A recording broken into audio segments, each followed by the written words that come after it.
Selamat pagi Bapak Ibu yang terkasih dalam Tuhan. Kita kembali lagi di dalam program Makin Dekat dengan Tuhan hari ini. Sebab itu sebelum lebih jauh kita masuk dalam renungan, mari saya mengajak kita untuk berdoa. Bapa kami di dalam surga, kami bersyukur Tuhan memberikan kami hari baru. Dan biarlah Tuhan tolong kami sebelum kami lebih jauh masuk di dalam seluruh aktivitas kami mau bersama-sama merenungkan perkataan Tuhan. Biar Tuhan pakai hamba-Mu yang akan menyampaikan, juga setiap kami yang bersama-sama merenungkannya. Tuhan yang menolong kami. Dalam nama Tuhan Yesus kami berdoa. Amin. Bapak Ibu yang terkasih dalam Tuhan, tema hari ini yaitu kuat versus lemah. Nah, ada sebuah bercandaan dalam sebuah pertanyaan. Ya, siapakah ras terkuat di bumi? Ada yang mengatakan K-popers atau penggemar K-pop. Sebab mereka bisa menduduki peringkat satu ras terkuat di muka bumi dari sebuah artikel karena mereka terbiasa bersatu untuk meningkatkan jumlah viewers music video dan acara para idolanya. Nah, namun ada juga bercandaan yang lain yang ada di sosmed yang mengatakan siapakah ras terkuat di bumi kalau menurut beberapa orang adalah kaum ibu-ibu. Sebab katanya kamu nggak bisa ngalahin ibu-ibu atau the power of ibu-ibu. Contohnya, jika ada di belakang ibu-ibu yang lagi mengendarai motor, banyak orang minggir karena sangat sulit ditebak. Dia mau belok kanan atau kiri. Jadi untuk kenyamanan bersama lebih baik jaga jarak yang aman. Nah, ini hanyalah sebuah bercandaan ya. Namun dalam MDT pagi ini yang saya maksud dengan kuat versus lemah, kuat di sini bisa banyak hal. Bisa kuat secara fisik, kuat secara mental, spiritual, bisa juga kuat dalam perekonomian, kekuasaan, dan lain sebagainya. Dan yang dimaksud dengan orang lemah adalah kaum marginal, yaitu orang yang tidak sekuat orang lain. Baik dalam hal fisik, perekonomian di bawah rata-rata, tidak mengenyam pendidikan yang tinggi, mungkin juga IQ-nya yang pas-pasan, jabatan di dalam pekerjaan juga hanya jabatan yang rendah, dan lain sebagainya.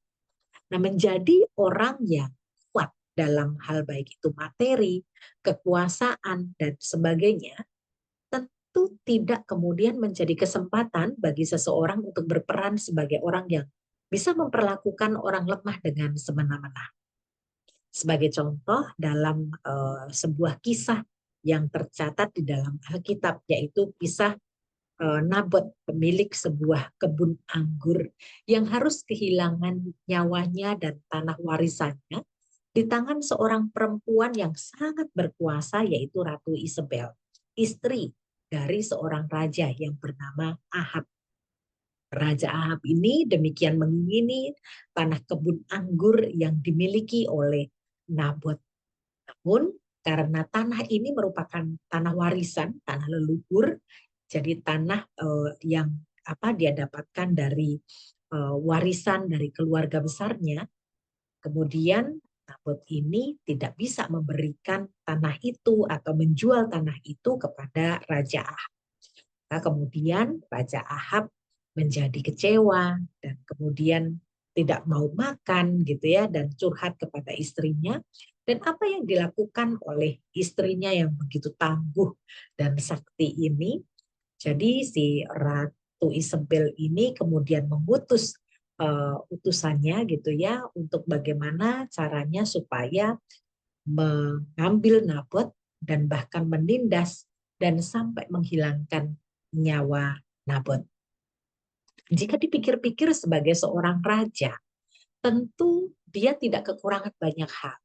Bisa tinggal di istana yang nyaman, punya banyak tanah dan sebagainya, tinggal dalam kenyamanan. Namun keinginan untuk memiliki apa yang dimiliki orang lain itu justru lebih besar dibandingkan dengan rasa syukur atas apa yang sudah ia dapatkan selama ini. Nah, istri Ahab, Ratu Isabel ini menggunakan kekuatannya, kemudian bagaimana caranya untuk menyingkirkan Nabot dan bahkan menindas dan sampai tega menghilangkan nyawanya demi supaya Raja Ahab ini dapat mengambil tanah yang dimiliki oleh Nabot. Nah, Bapak Ibu yang terkasih dalam Tuhan, seseorang yang dengan tega menindas orang lemah, Tuhan berkata bahwa ini merupakan suatu penghinaan besar bagi penciptanya.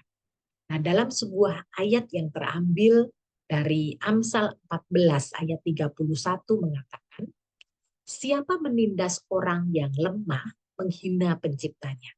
Tetapi siapa berbelas kasihan kepada orang miskin memuliakan dia. Nah, di hadapan Tuhan, penindasan terhadap orang lemah itu merupakan kejahatan yang sangat serius.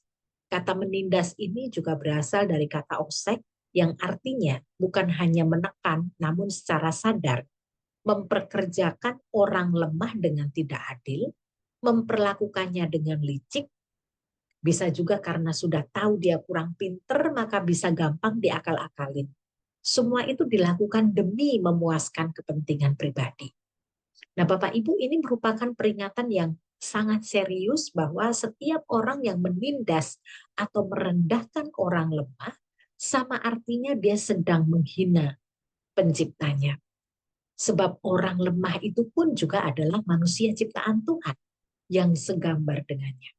Nah, betapa rawannya ketika kita sebagai umat Tuhan, kita juga bersikap tidak benar kepada sesama kita, terutama orang-orang yang lemah. Sebaliknya, Tuhan memberikan perkataannya bahwa dia lebih berkenan kepada setiap orang yang menaruh belas kasihan kepada orang lemah, kepada orang miskin, karena hal itu memuliakan dia. Dalam Amsal 22 ayat 9 juga dikatakan bahwa ada upah bagi yang menaruh belas kasihan. Yaitu ayat ini berbunyi, orang yang baik hati akan diberkati karena ia membagi rezekinya dengan si miskin. Nah, membagi rezeki kepada orang lemah tentu saja bukan berarti karena kita sudah memberikan dia upah yang tidak seberapa, lalu bisa kita suruh-suruh seenaknya untuk mengerjakan kepentingan kita pribadi. Misalnya di dalam satu perusahaan, kemudian ada seorang pengerja gitu ya, bisa dikatakan office boy atau office girl di sana. Dan lalu kemudian kita dengan sembarangan saja menyuruh mereka untuk mengerjakan keperluan pribadi kita lebih banyak dibandingkan dengan bagaimana si pengerja ini mengerjakan tugas dan tanggung jawabnya di dalam kantor. Nah, membagi rezeki dalam hal ini, tadi dalam contoh kita tidak bisa karena kita sudah merasa bahwa kita sudah memberikan upah kepada dia dan kita seenaknya saja menyuruh-nyuruh dia untuk mengerjakan kepentingan pribadi kita. Tetapi sebaliknya, membagi rezeki dalam ayat ini berarti bahwa kita mau berbagi dengan kerelaan hati tanpa mengharapkan balasan, baik itu berupa sesuatu yang dia miliki ataupun tenaga. Nah, Bapak Ibu yang terkasih dalam Tuhan, Tuhan menghendaki kita menaruh belas kasihan kepada orang-orang yang lemah. Di sekitar kita, tidak sedikit orang yang hidup dalam kelemahan, miskin secara materi atau tidak sempurna secara fisik. Namun bagaimana sikap kita sebagai anak-anak Tuhan? Orang lemah kita bisa jumpai mungkin dalam warga kita, orang-orang yang tidak kita kenal, dalam lingkungan pekerjaan kita. Sudahkah kita memancarkan kasih Tuhan dengan mengasihi mereka yang lemah?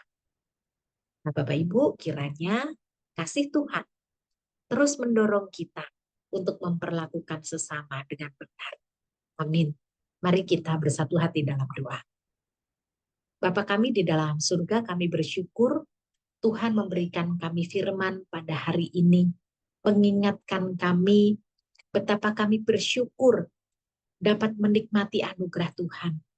Kami juga mengingat untuk setiap orang-orang di luar sana yang mungkin tidak bisa menikmati anugerah Tuhan sebagaimana kami menerima dari Engkau.